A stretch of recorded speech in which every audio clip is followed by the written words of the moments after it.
회사에서 나오는 순간 그는 사회적 투명 인간이 되었다. 회사 정문을 나서는 순간까지도 그는 분명 누군가였다. 명함에는 직함이 있었고 휴대전화에는 저장된 번호가 수백 개였다. 출근길에 마주치던 경비 아저씨도 단골 커피숍 직원도 그를 부장님, 이사님이라고 불렀다. 그런데 은퇴를 하고 나서 며칠이 지나자 이상한 일이 벌어졌다. 전화가 울리지 않았다. 일정표는 새하얗게 비어 있었다. 평일 낮 동네를 걷고 있으면 아무도 그를 알아보지 못했다. 그 순간 그는 깨닫는다. 아, 나는 회사라는 울타리를 벗어나자마자 사회에서 보이지 않는 사람이 되었구나. 이 느낌, 생각보다 많은 은퇴자들이 겪는다. 은퇴는 쉬는 것이 아니라 사라지는 경험에 가깝다고 말하는 사람도 있다. 그래서 은퇴 준비는 단순히 돈을 모으는 문제가 아니다. 회사 이후의 나를 어떻게 사회 속에 다시 세울 것인가의 문제다. 은퇴는 끝이 아니라 역할 상실의 시작이다. 우리는 평생을 역할로 살아간다. 회사원, 팀장, 임원, 전문가. 이 역할은 단순한 직업이 아니라 정체성이다. 나는 회사의 누구다라는 말은 나는 이런 사람이다라는 자기소개와 다르지 않다. 그런데 은퇴와 동시에 이 문장이 통째로 사라진다. 문제는 사회가 은퇴자를 대하는 방식이다. 회사에 다닐 때는 그 사람의 직함을 통해 대우한다. 하지만 은퇴 후에는 직함도 공식적인 역할도 없다. 그러다 보니 은퇴자는 본인도 모르게 사회의 가장자리로 밀려난다. 스스로를 쓸모없는 사람처럼 느끼는 이유가 여기에 있다. 그래서 요즘 은퇴 설계에서 가장 중요한 키워드는 소득보다 역할이다. 돈은 어느 정도 준비했는데도 허무하고 우울해지는 사람들이 계속 나오는 이유다. 사례 1 연봉은 사라졌는데 자존감도 같이 사라졌어요. 대기업에서 30년 넘게 일한 김모 씨 62는 은퇴 후 6개월 만에 병원을 찾았다. 특별한 병은 없었지만 무기력과 불면이 심했다. 그는 이렇게 말한다. 회사 다닐 땐 하루가 모자랐어요. 은퇴하고 나니까 하루가 너무 길더라고요. 아무도 나한테 물어보는 게 없어요. 김 씨는 은퇴 전 자산 관리도 잘했고 연금도 안정적이었다. 하지만 준비하지 못한 게 하나 있었다. 내가 누구로 불릴 것인가였다. 결국 그는 지역 상공회의소에서 멘토 활동을 시작했다. 중소기업 대표들에게 자신의 경험을 나누는 역할이다. 수입은 거의 없지만 그는 말한다. 다시 사회랑 연결된 느낌이에요. 그게 이렇게 중요한 줄 몰랐어요. 은퇴 준비의 핵심은 연결성이다.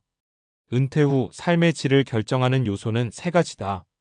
첫째, 경제적 안정. 둘째, 사회적 관계. 셋째, 의미 있는 활동. 이 중에서 많은 사람들이 첫 번째만 준비한다. 하지만 실제로 은퇴자들을 힘들게 하는 건 두 번째와 세 번째다. 회사는 강력한 연결 장치였다. 매일 같은 사람을 만나고 공동의 목표를 이야기하고 나의 판단이 영향을 미쳤다. 은퇴는 이 모든 연결이 한 번에 끊어지는 사건이다. 그래서 은퇴 전부터 의도적으로 새로운 연결을 만들어야 한다. 회사 밖에서 나를 설명할 수 있는 무언가가 필요하다. 직업이 아니어도 좋다. 역할이면 된다. 사례 이 취미로 시작했는데 사람들이 저를 찾더라고요. 박모 씨 58는 은퇴 2년 전부터 사진 동호회 활동을 했다. 처음엔 단순한 취미였다. 그런데 은퇴 후 동네 주민센터에서 사진 강좌를 맡게 됐다. 지금은 지역 행사 사진을 전담으로 찍는다. 그는 말한다. 회사 다닐 때보다 돈은 안 되죠. 그런데 이상하게 더 바빠요. 사람들이 저를 필요로 하니까요. 박 씨의 사례에서 중요한 건 전문성의 크기가 아니다. 사회와 연결되는 통로를 만들었다는 점이다. 은퇴 후에도 이건 그분이 잘해라는 말이 남아있다는 것. 그게 투명 인간이 되지 않는 가장 현실적인 방법이다. 은퇴 후에도 쓸모 있는 사람으로 남는 법. 은퇴 준비를 할 때 스스로에게 꼭 물어봐야 한다. 회사가 없어도 나는 어떤 사람인가? 누군가는 나에게 무엇을 부탁할 수 있을까? 돈이 안 돼도 계속하고 싶은 일은 뭘까? 이 질문에 답이 없다면 은퇴 후 허무감은 거의 필연적으로 온다. 그래서 요즘은 세컨드 커리어보다 세컨드 아이덴티티가 중요하다고 말한다. 사례 삼봉사는 남을 위한 게 아니라 나를 살리는 일이었어요. 이 모 씨 65는 은퇴 후 무료 급식소 봉사를 시작했다. 처음엔 시간 때우기였다. 그런데 어느 순간 그곳에서 그의 자리가 생겼다. 사람들은 그를 기다렸고 그가 오면 일이 돌아갔다. 그는 이렇게 말한다. 회사 다닐 때도 바빴지만 여긴 내가 안 오면 허전해져요. 그게 다르더라고요. 은퇴 후 가장 위험한 상태는 아무도 나를 기다리지 않는 삶이다. 반대로 누군가가 나를 기다리는 순간 투명 인간 상태에서 벗어난다. 회사 밖에서도 보이는 사람이 되려면 은퇴는 사라지는 게 아니라 재배치되는 과정이다. 다만 아무 준비 없이 은퇴하면 사회의 레이더에서 벗어나 버린다. 그래서 은퇴 준비는 통장 잔고를 확인하는 일로 끝나면 안 된다. 회사에서 나오는 순간 사회적 투명 인간이 될 것인지 아니면 회사 밖에서도 이름 대신 역할로 불리는 사람이 될 것인지 그 갈림길은 생각보다 은퇴 훨씬 이전에 시작된다. 그리고 지금 이 글을 읽는 순간이 그 준비를 시작하기에 가장 늦지 않은 시점이다. 왜 은퇴하면 갑자기 내가 사라진 느낌이 들까? 이게 단순한 기분 문제 같지만 사실은 뇌가 겪는 구조적인 변화다. 사람 뇌는 사회적 동물에 맞게 설계돼 있다. 특히 중요한 게 사회적 지위와 역할 신호다. 회사에 다닐 때 우리는 매일 수십 번씩 이런 신호를 받는다. 누군가가 나를 부른다. 내 판단에 따라 일이 결정된다. 나의 일정이 타인의 일정에 영향을 준다. 이건 단순한 일상이 아니라 뇌의 나는 이 집단에서 의미 있는 존재다라는 신호를 계속 보내는 행동이다.